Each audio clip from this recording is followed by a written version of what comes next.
Selamat malam saudaraku. Renungan firman Tuhan pada malam hari ini masih terdapat di dalam Efesus pasal 5. Dan malam hari ini renungan ini khusus untuk para pria atau suami. Beberapa hari yang lalu kita sudah merenungkan firman Tuhan dalam ayat yang ke-22 sampai ayat yang ke-24, di mana istri diperintahkan oleh Tuhan untuk tunduk kepada suaminya.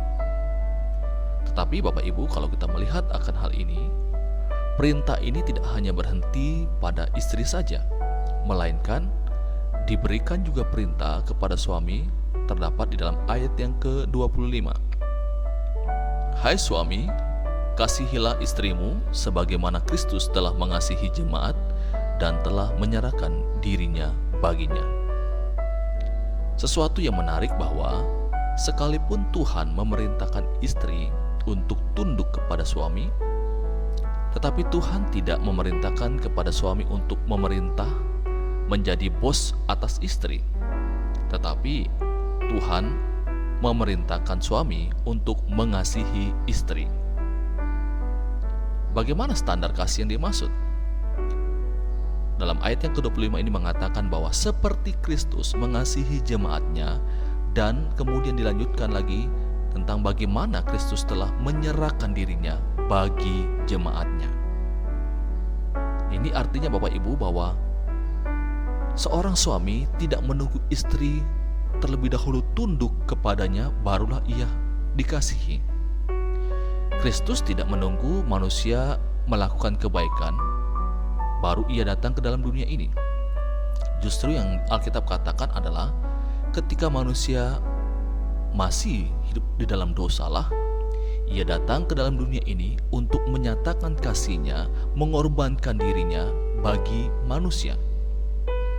Ini memberikan suatu pesan penting kepada setiap kita para suami untuk menyatakan kasih kita kepada istri dalam keadaan apapun.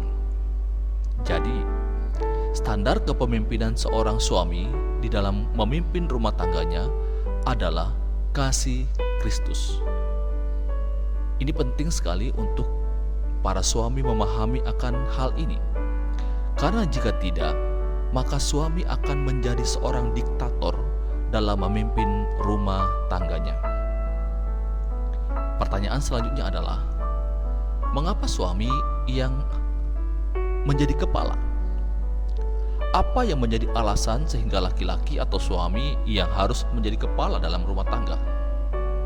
Apakah karena Allah lebih mengasihi laki-laki daripada wanita? Apakah karena ia lebih berotot atau lebih kuat secara fisik? Tentu tidak.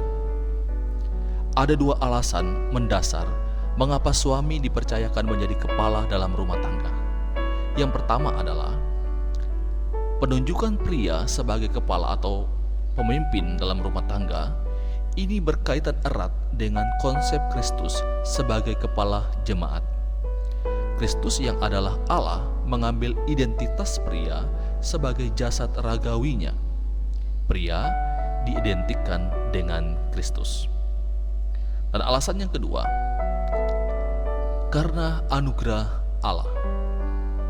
Mengapa disebut karena anugerah Allah?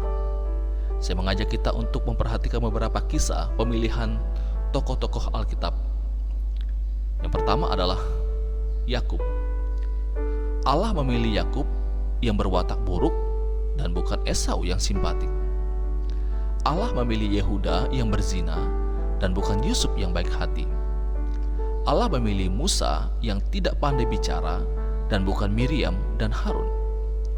Allah memilih Daud yang terkecil dan bukan saudara-saudaranya yang gagah perkasa. Kalau kita melihat pemilihan ini, jelas akan menimbulkan ketidakpuasan. Mengapa? Karena kita melihat dari pemikiran kita yang terbatas.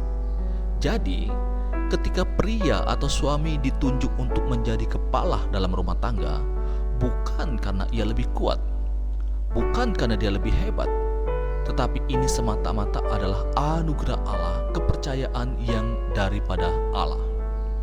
Kalau ini adalah anugerah Allah, maka seharusnya kita melakukannya dengan sungguh-sungguh, menjalankan peran sebagai seorang kepala rumah tangga dengan penuh rasa syukur kepada Tuhan. Perintah yang diberikan kepada suami dan istri tidak berat sebelah atau memihak kepada suami ataupun istri. Masing-masing memiliki peran yang harus dijalankan. Istri diperintahkan untuk tunduk kepada suami, dan suami pun diperintahkan untuk mengasihi istrinya. Di dalam rumah tangga harus ada dua hal ini, yaitu kepatuhan dan kasih. Demikian renungan firman Tuhan untuk kita pada malam hari ini. Hai suami, kasihilah istrimu seperti Kristus mengasihi jemaatnya. Selamat malam, Tuhan Yesus memberkati kita. Amin.